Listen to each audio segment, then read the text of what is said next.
Flory Models, I'm Philip Flory.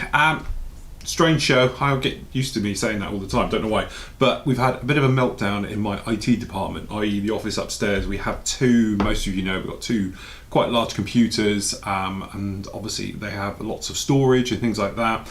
One of them went for an upgrade this week, and I thought it'd be one of those great ideas to move on with technology, so it's got solid state hard drives inside it that do the business end, and then your normal sort of 3 terabyte drives. It's got 9 terabytes in one of the units, so we've all had it all upgraded and everything else, and true to form, got it home and it didn't work. So I got one computer completely down with a dead SSD, which has got obviously its operating system in and everything else like that. What this means for us is the data's all safe, it's just I can't get to it. All right, so I'm currently waiting for that one to be fixed, and the backup one was having a bit of a refurbish at the same time and a bit of a move around with some more RAM and everything else like that, and isn't here. So that won't be here until Monday. So I'm a little bit up the Swanee, so we're back to the good old laptop for doing everything. But as you can imagine, I've got no files on it whatsoever, and transferring bits over and everything else is just a long process, and quite frankly the laptop doesn't like editing HD at the best of times. So when you're talking 4 streams of HD, it just has a meltdown, overheats, gets hot and says good night. So we're going to do this completely on one camera off the cuff today. As you can probably see by everything that's all around here and the sprues and everything, we are well on the way with the ship, with the Iwo Jima. Doing a little bit of research on it these days, and having a look around, and when you look at some of the various items, like we've got the chunk out the front, you might be able to see here, it's got an entire front new bow at the top here, and it's got a rear end on it. It turns out that Hobby Boss are the people behind this, and again, it's one of those things, you always think of Hobby Boss as being second rate, but really they are behind the scenes chugging away at the hobby and bringing out some fantastic stuff. Anyway, this is what it is. It's a Hobby Boss kit, and it's reboxed apparently by everybody, which seems to be a bit of a feature these days. This is the more up-to-date version.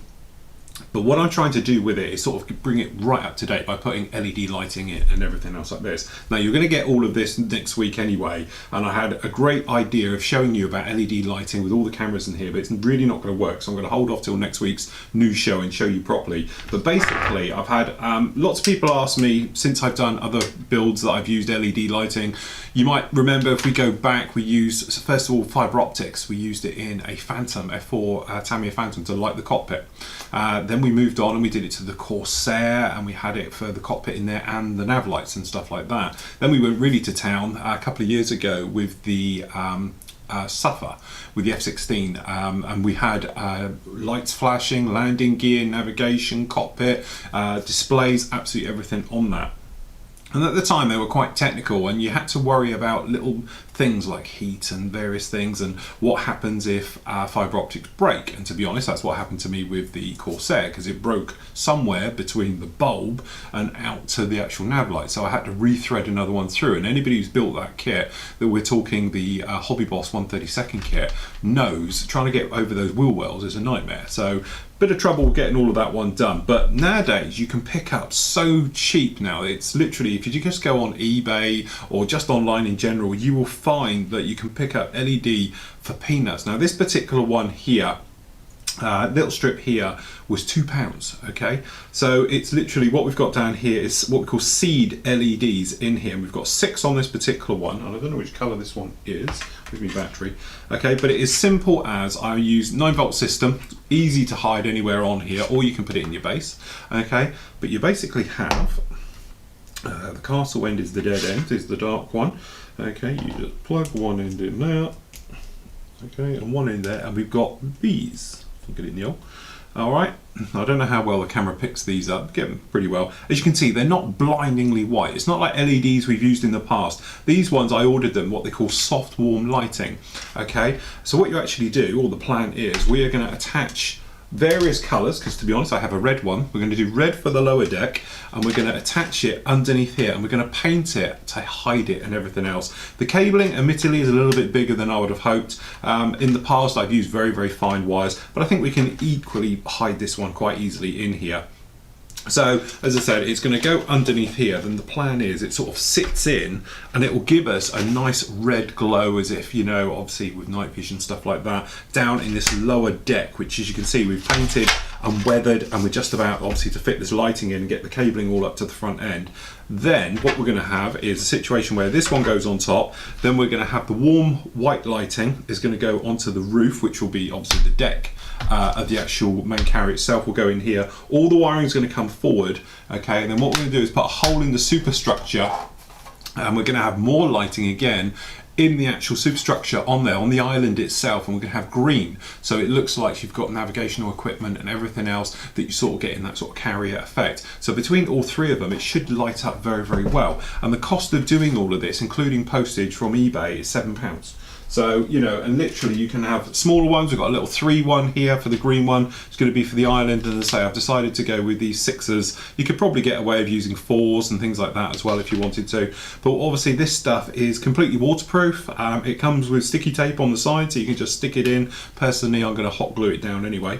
All right, but really it is very, very simple. You don't need to be, genius at electronics and wiring and everything else. It is pretty straightforward when you're doing what we're going to do, something else like this.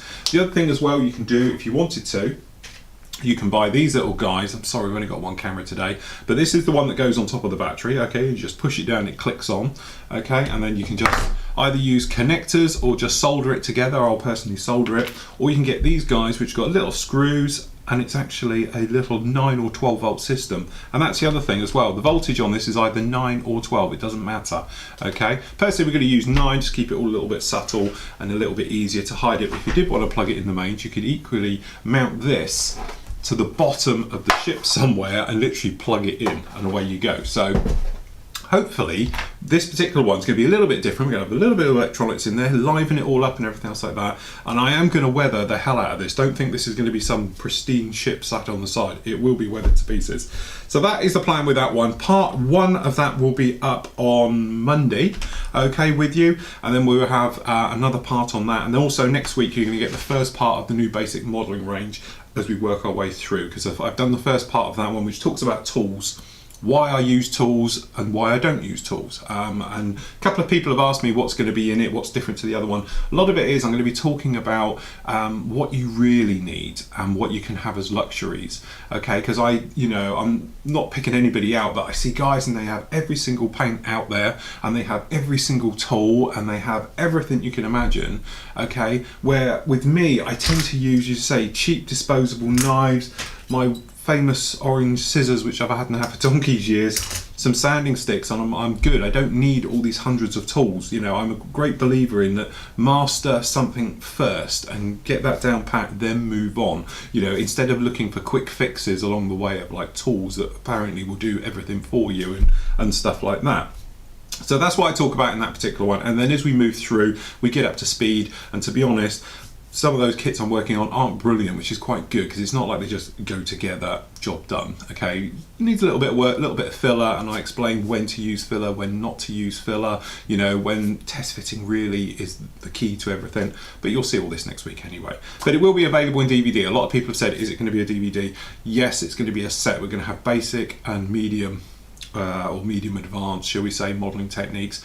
They will be available only probably from Telford onwards, so beginning of November, and afterwards they'll be available on DVD, but certainly not at the moment. So anyway, that's me and what I've been up to, and a computer meltdown. And they say I don't do computers and they drive me mad, so when they don't work, that's it. Anyway, we had the Korean group build finished. Amazing. As you know, I love to do the little videos, the montage videos, and I spent a day doing this one. And I was getting various footage from the net, and getting HD quality footage and in colour from that point of the war and everything back then, really, really difficult. So searching around, and it's amazing the statistics that you actually come up with, you know, like 3 million dead. You know, technically it was a world war because everybody was involved with it in some way or another, and things like that. So yeah, we describe it as the forgotten war. Certainly when you know, I've been looking at the statistics, and I've done this particular video isn't my normal upbeat one. I think it's one of those things, I saw so much information on it, and it affected me in a way that I'm thinking that you can't glamorize war. You should never glamorize war, but certainly, you know, you shouldn't sort of you know, forget the dead. You shouldn't mourn the dead. You should rejoice, gladiator, and all of that. But yeah, the music's a little bit quieter for this one, a little bit more subdued. Nice little one at the end as well, for all your great work. But as I said, quite interesting, I must admit, going through finding out all about it. Anyway, back to the modelling side of it. So we've got 3 distinct winners for this one, okay, which were picked by the members themselves, apart from 3rd place when there was a tie. So apparently I've got to make a decision, which is terrible. But anyway, 1st place for this particular one, you'll see all the work in a moment anyway, is the Hobby Boss. This is the 132nd, this is the Thunderjet, the F84, and this was by Nick Beanie. Congratulations to Nick, absolute stunning.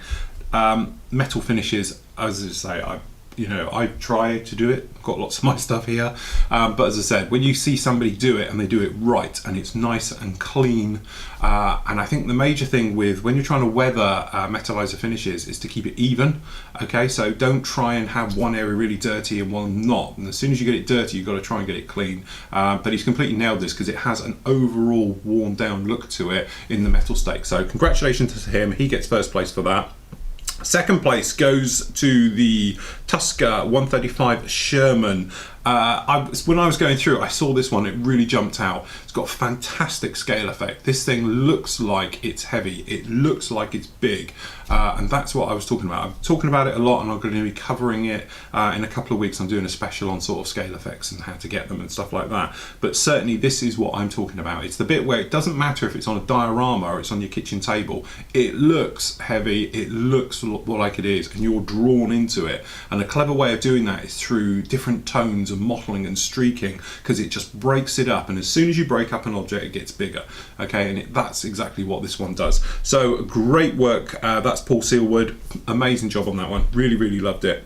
Now 3rd place was a bit tricky because apparently I have to come up with a winner, and as we know I don't do that. So what we're going to do is I will have 3 equal winners for the 3rd prize. So what we've got first up is the Grand Phoenix Firefly. This is by Shannon Steele. This aircraft just gets overlooked so much, but actually it's a terrific aircraft, and if you go to like the Fleet Air Arm Museum in the UK in Somerset, it's great to see it. Lovely aircraft. Okay, Hobby Boss Thunderjet again, okay, 32nd scale. Travis Offenberger, great one this one. As I said, it was, you know, it's a lovely kit, very well presented, and again equally lovely weathering and everything else on that one. And then we've got the 148 scale F86 Sabre by Eric Cota. So congratulations to him, that's absolutely fantastic work by all of you.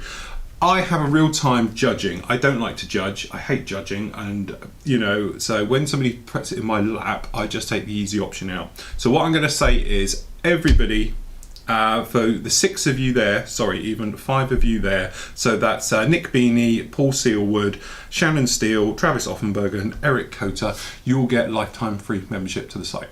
There we go, done it. Simple. So there we go, that's easy, that gets me out of the hole completely. Congratulations to all of you.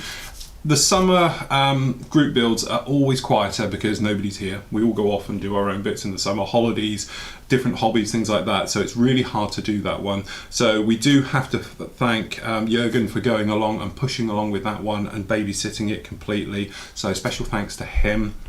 We'll sort you out with a little something as well. So great work. The next one I will bring up and talk about next week because I've got some ideas and it's slightly different to other people's ideas. So I'll just push my way through and bully my way through and get my own way for it. But I've got an idea for a group build that I haven't mentioned to anybody yet because I only thought of it last night. So I'll talk to the team about it, make sure they approve with it and everything else, and then I think we'll go for that one. But as I said, be a fantastic one. It's the winter one, so everybody will have plenty of time to do it with all the bad weather and everything else like that. So that is about it for this week. Sorry about this because of the cameras, but I can't edit, so we're just going to do this in one shot. Okay, next week, back to full and everything else. The week after, well actually from the Saturday next week, I am off with the Snap Charity as a helper. For myself and Melanie are off doing that for 1 week to Spain. We're off to Salou. We're off from 2 o'clock Saturday morning. So there will be a show next week, but obviously there'll be nothing next week. But what I will do, sorry, the week after, if you like. So it's actually, we are away on the 7th, I think it is, or something else like that. So I haven't got anything in front of me to tell me a date. But it will be up on the site. We will be closed for orders. Members can still join, because obviously we're only in Spain, not on Mars. So I'll be able to keep in contact with you all and everything else like that. But it's just a little heads up, there'll be no orders as of, I think it's the 5th actually, we're on the 5th, it's the Saturday anyway, the first Saturday, and we are away, all right? So we're away just for the week, and then we'll be back, so we're back Saturday to Saturday, so there'll be no new show in 2 weeks' time. Okay, and then we'll be back to normal. But what I will do, I will have a lot of work up for you. We've got the next part on the Hawk, which, thank you for all your kind comments on the Hawk. Here he is, all glossed up and looking nice and everything else. So we'll be talking about glossing and basically lacquer finishes and varnishes to give a deeper luster. That will be up in 2 weeks' time when I'm away as well, because I'll get that all edited. And obviously we will be putting on a lot of progress with the ships, everything else like that. And then we'll be talking about our 2 big builds, where I will be starting on the Hind 24 1/32 helicopter. So we'll be doing the probably, there's a version up the road from me, and I might do that one as a German one. So great work with that one and everything else. So that's about it for this week. I'm stumbling now because I can't edit, so I don't know how this is going to look on camera. So until next week, everybody, happy modelling and take care.